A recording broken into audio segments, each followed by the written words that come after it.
Riding, इस विद्यालय में स्केटिंग, और हमारे पास आउटडोर गेम्स में वॉलीबॉल, फुटबॉल और इंडोर गेम्स में टेबल टेनिस। तो 7 गेमों को जो इंटरनेशनल लेवल पर रिकॉग्नाइज हैं, उन 7 गेमों के भी बच्चों के हम पूरा यहाँ पर उनकी सुविधाओं को बच्चों को हमने प्रोवाइड किया हुआ है।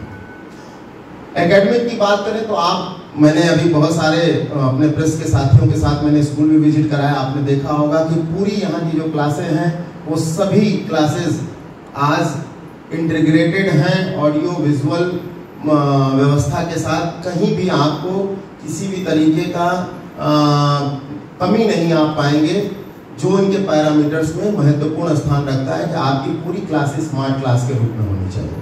तीसरा पैरामीटर है कि क्या आप आर्टिफिशियल इंटेलिजेंस को रिकॉग्नाइज करते हैं, उसकी पढ़ाई कराते हैं। तो हम लोगों ने इस विद्यालय में 2 कंप्यूटर रूम बनाए हैं। पहला कंप्यूटर रूम तो हमारा जो सीबीएसई का मानक है उसके अनुरूप है।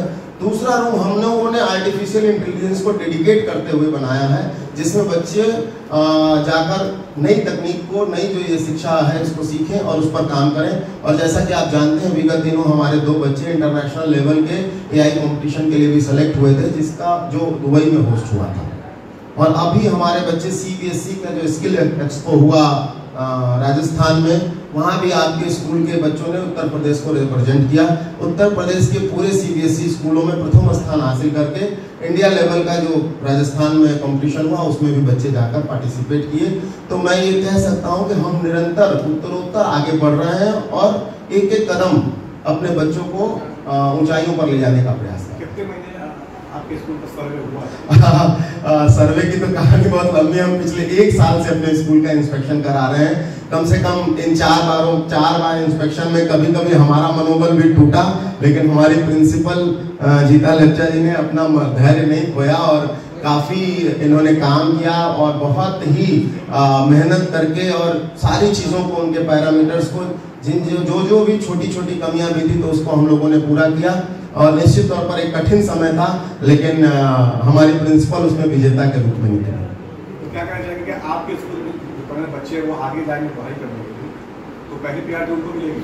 हाँ, निश्चित तौर पर जो ये बच्चे जब पढ़ के जाएंगे तो उनको ये नॉलेज होगा कि हमें इंटरनेशनल यूनिवर्सिटी के लिए जो भी उनके मानदंड हैं, जो भी मापदंड हैं, उसको हम कैसे पूरा करेंगे और कैसे हम स्कॉलरशिप के माध्यम से भी विश्व की बड़ी यूनिवर्सिटियों में जो अपना एक महत्व रखती हैं उनमें हम पढ़ सकते हैं।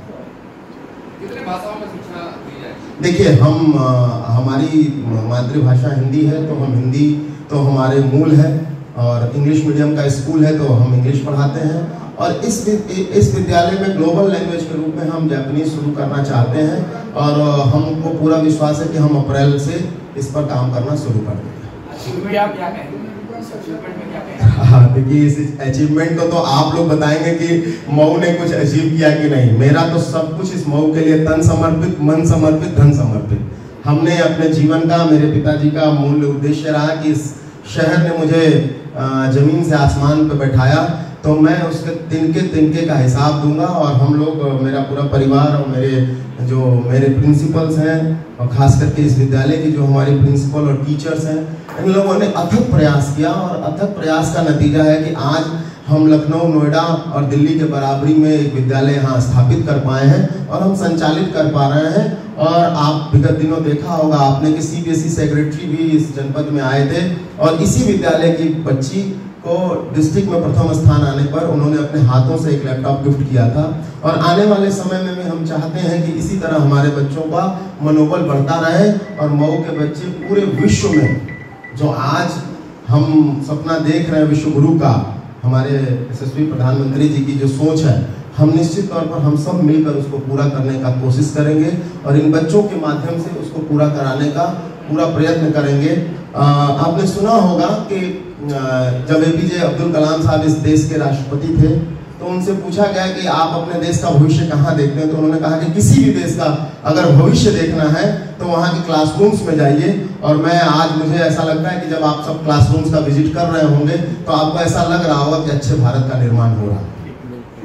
ये मानक मिलेगा या बाहर के बच्चों के? नहीं, देखिए, जो भी इस विद्यालय में एडमिशन लेगा, चाहे वो मऊ का हो या मऊ के बाहर का, हम अगर वो हमारे टेस्ट को पास करता है, वो बच्चा हमारे टेस्ट में नंबर्स अच्छे लाता है, उसको पास करता है और उसका एडमिशन यहाँ होता है, तो निश्चित तौर पर मऊ इस देश का हिस्सा है, इस देश से बाहर नहीं। तो मैं तो ये कहूँगा कि हम ऐसा एक माहौल बनाए कि दिल्ली का बच्चा भी मऊ आके पढ़े। कोई अतिशयोक्ति की बात नहीं कर रहे हैं, अगर मऊ का बच्चा दिल्ली जाके पढ़ सकता तो मऊ ऐसा क्यों ना बने कि दिल्ली का बच्चा मऊ आकर पढ़े। मतलब मऊ में वो माहौल बन गया है कि दिल्ली का बच्चा भी मऊ पढ़ सकता है। हम माहौल बनाने की पूरी कोशिश कर रहे हैं और मैं चाहता हूँ कि मऊ इस ऊंचाइयों पर पहुंचे कि लोग मऊ का नाम सम्मान से लें।